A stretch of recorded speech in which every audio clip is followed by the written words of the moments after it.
A while back, I made a simple 360 camera mount for one of my RC cars. This mount worked well and the resulting footage was stunning.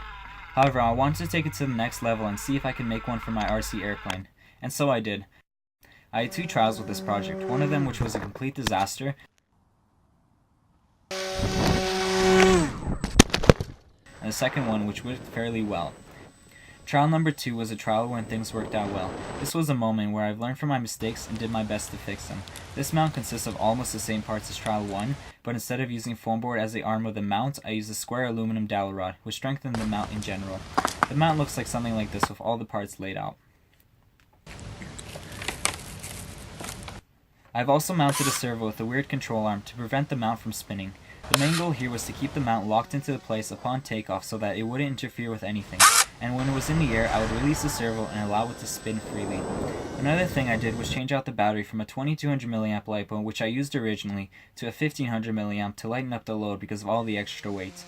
All I could say about this mount is that it works wonders. The only problem for me that it sometimes does not spin in the air like it's supposed to do. It usually gets stuck in one position and stays there unless you make a sudden turn.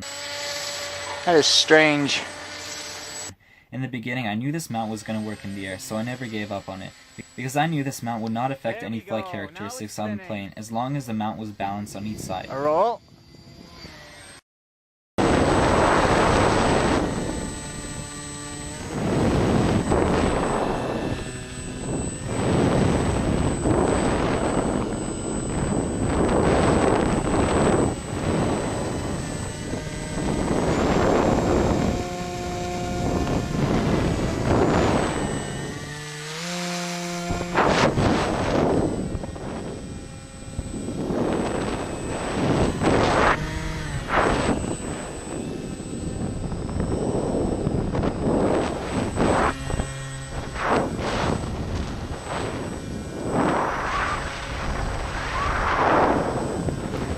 I'd be able to build a bigger one down the road, one that rotates around the whole entire plane, but for that I would have to build a different airplane and rethink the general design of the mount, so that it would not get caught up in the motor in any way.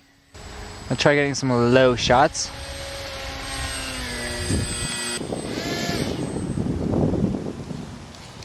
Oh, that was rough.